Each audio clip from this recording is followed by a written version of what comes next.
Okay, so we're visiting with Ed Shackelford, president of the Colorado Senior Lobby. And Ed, 2015 is a big year. I know that you want to be more aggressive this year. Talk to us about some of the priorities that you have as the leader of the Senior Lobby. Well, the biggest priority we have, and we're already taking initial steps to do this, is to promote so that both parties will work better together than they have in the past. And to get started on that, we've met with both the leaders of both the Republicans and the Democratic parties, and both seemed responsive to the concept of that senior issues are too big for either party to deal with alone. So I'm optimistic that we will make some progress, not too much, I'm sure, but enough to get started on this issue. A lot of people don't understand just how dynamic the issue is. We know that the baby boomers are aging at a rapid rate. We know that the demographics show that the seniors are going to be 1 in 4 seniors in the state in the not too distant future. Is that what you're preparing for? Well, this is what we're trying to prepare for. That the state is not preparing for those at this time, and that's of great concern to myself and to other people involved with senior issues. We know that the state does not have the kind of plan needed at this time, and that's both of needs work by the administration and by the legislature. Is this a statutory plan? Is it a budget plan? Is it both? Well, there's statutory issues to it, but it's also just it's a conceptual situation where we need the concepts of where we want to be and the things that get us there and the things that are cost effective about it, because the seniors are going to have a serious impact on the budget in the future, and the solution has to be finding better cost effective ways of dealing with the problem. It can be things such as keeping them in their homes. Can be research. Alzheimer's alone is overwhelming in 20 years.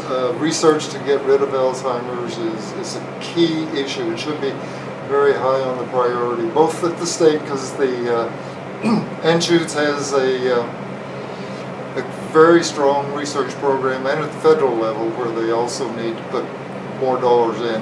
Well, sequestration, in contrast, cut the research in this area. It's just not an acceptable way of solving problems that are coming, that we know are coming. These are not problems that may come, these are problems that will come. We know that the average cost of a nursing home is $77,000 a year in the state of Colorado, and that it is by far the biggest expense for the state in terms of Medicaid expense. And by keeping them in their own homes, you're saying that's an economic give me, right? I mean, that's a solid. It is cheaper to keep them in their homes until they need full-time care in their homes. Then it becomes more expensive. If people can afford it, that's fine. If they can't afford it, it does become more cost-effective to put them into some sort of assisted living or nursing homes. That's one of those difficult decisions that needs to be made. At some point they need to do that, but to the extent that you can extend their stay in the home even a year, you save $77,000. And that's where palliative care comes in? That's not, well, palliative care is just dealing with the last period. It's just a little bit longer than hospice care, but it does deal with people at the end of life.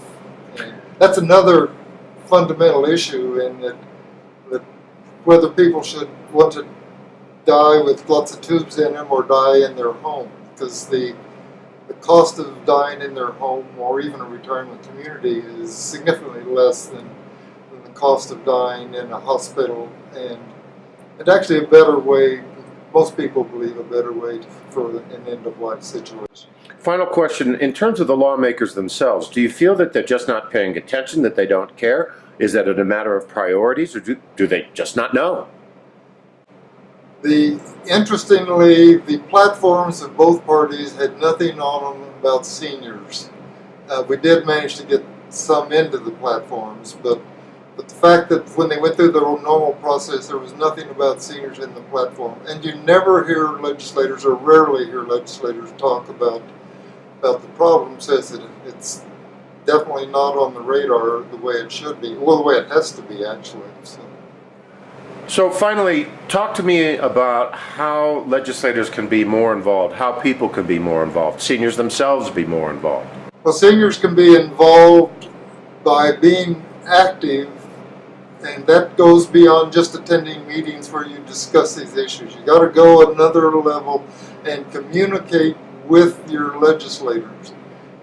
Now, we at the Senior Lobby, if you go to our webpage, coloradoseniorlobby.org, we even have a video showing you how to communicate with legislators for anyone that's uncomfortable doing it. You can also contact the Senior Lobby, and we would even go with you to talk with legislators. But the real answer is to communicate with your legislators, catch them anytime you can, go see them, call them, email them, write them a letter. They're the ones that have to make it happen. You can also write a letter to the governor too, but in Colorado the legislature is really a driving force in this area. So that's how you can do it. You can give support to the Senior Lobby also because we were there fighting for you.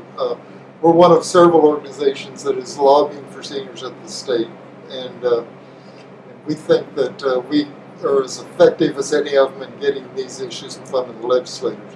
Now, if you hear legislators talk, they almost never talk about senior issues. If you go to a town hall or something where they're there, ask them about senior issues and make them take positions or at least give their thoughts on senior issues.